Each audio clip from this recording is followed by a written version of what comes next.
It was past midnight. The city was asleep, but LeBron James was wide awake, staring at the ceiling of his hotel room in silence.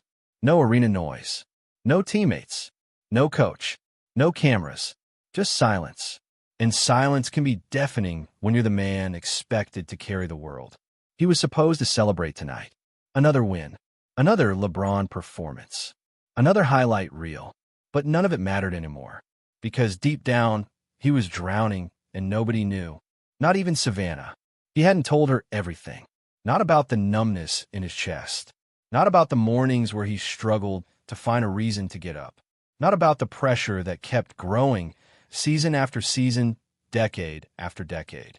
LeBron had been a superhero for 20 years. But what happens when the superhero can't save himself? He got up and walked to the bathroom mirror. His reflection stared back like a stranger. Tired eyes, wrinkles nobody ever noticed, a jaw clenched with pain he couldn't explain. He splashed cold water on his face like it would wash away everything. Expectations, regret, fear. Tonight, after the game, he didn't even talk to his team. He left the locker room without saying a word. Everyone thought it was just another veteran move. Save the body. Rest. Recovery. But they didn't know he had sat in his car for 45 minutes, staring at the steering wheel, paralyzed. He thought about driving somewhere. Anywhere. Maybe back to Akron. Maybe to his high school gym. Somewhere that didn't feel like this cage he was trapped in. But he didn't move. He just broke. It started with a quiet gasp. A breath he didn't realize he was holding in for years. Then the tears came, slow, hot, and unstoppable.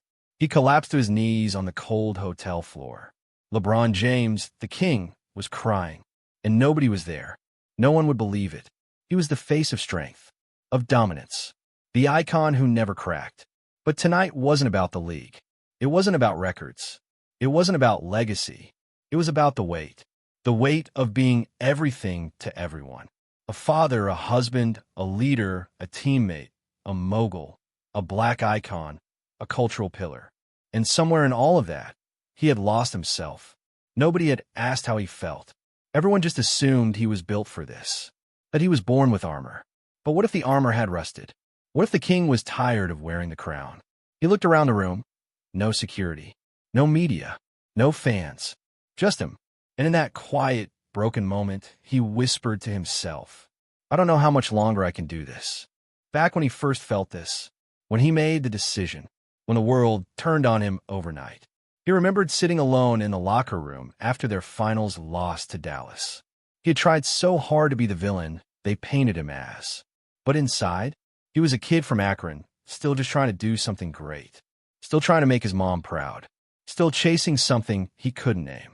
Even back then, the doubt had started to creep in. Is it worth it? That question never left him.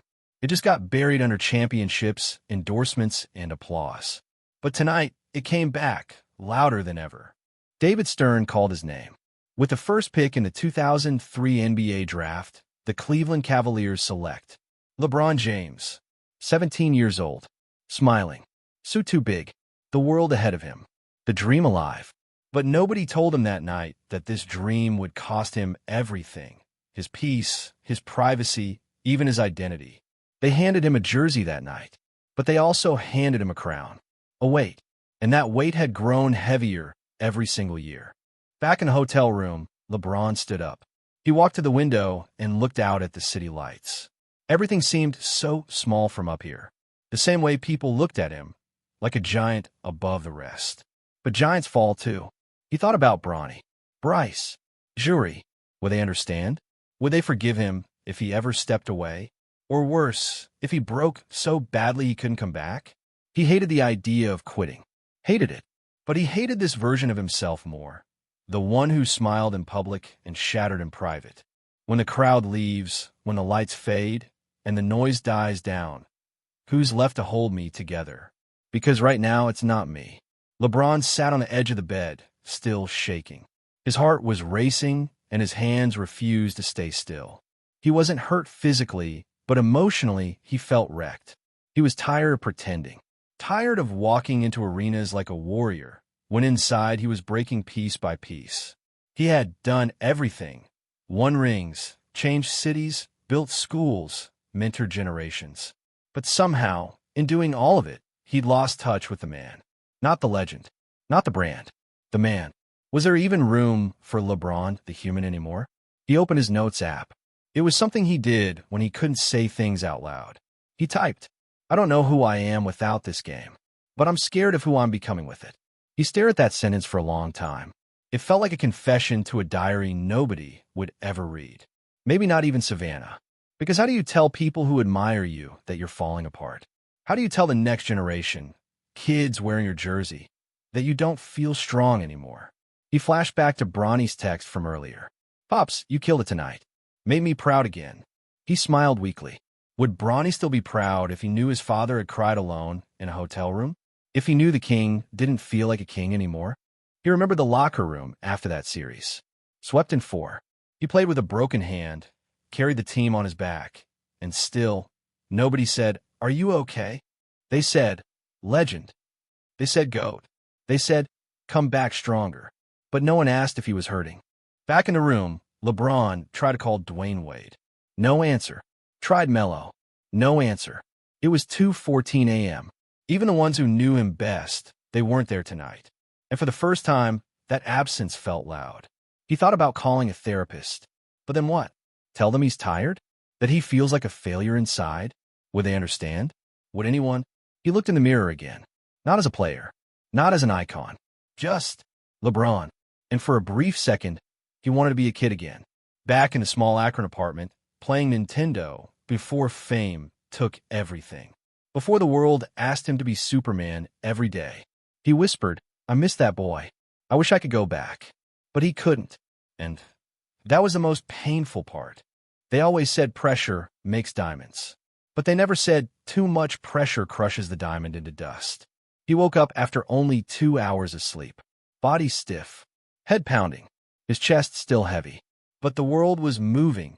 He had interviews to do, meetings, brand calls, recovery sessions. None of it made sense anymore. He canceled everything. His manager called. "Everything okay, Bron?" LeBron paused, then lied. "Yeah, just need a rest day." But it wasn't rest. It was survival. He sat in a chair for hours. Just sat. No phone. No music. No noise. Just thinking. He remembered something Savannah once told him. "You pour so much into everyone else, Bron. When are you going to pour something into you?" He hadn't answered her then. But now he understood. He had become a provider. A protector. A figure. A movement. But never a man with needs of his own. And now he was empty. They hailed him a hero for coming home. But that pressure, bring a title to Cleveland, it wasn't motivation. It was a prison sentence. He smiled through it. Hid his pain behind wins. Hid his loneliness behind sponsorships. But it never went away. Back to present. He looked at a photo on his phone. His boys. Their arms around each other, all smiles. And then he thought, I don't want them to end up like me. Loved by millions, but misunderstood by themselves. He had to break the cycle. He had to find help. Not a trainer. Not a shooting coach. Not a branding expert. A healer. A listener. Someone who didn't care about stats, just his heart. He picked up the phone. This time, not to fake a call. He Googled. Therapist for athletes. Discreet, confidential. His hands shook as he dialed the number. 1 ring. 2 rings. Hello. LeBron froze. His voice cracked. Hi, my name's LeBron. I need help. For the first time in my life, I said the words, I'm not okay. And I didn't feel weak. I felt free. He spent 2 hours on that call. He talked about the weight, the fake smiles, the fear of disappointing his kids, the exhaustion from always being strong. He cried again, but this time it was healing. The therapist didn't try to fix him, didn't say you're fine. She just listened, asked questions, gave space. And in that space, LeBron found something he hadn't felt in years. Relief. After the call, he wrote in his notes again. I am more than basketball. I am more than a legacy. I am a man who is still learning how to breathe. For the first time in years, he exhaled. Not as LeBron James the icon, just LeBron the human. He made a decision. No more silence. No more pretending. He would tell Savannah, tell his kids, maybe one day, even tell the world.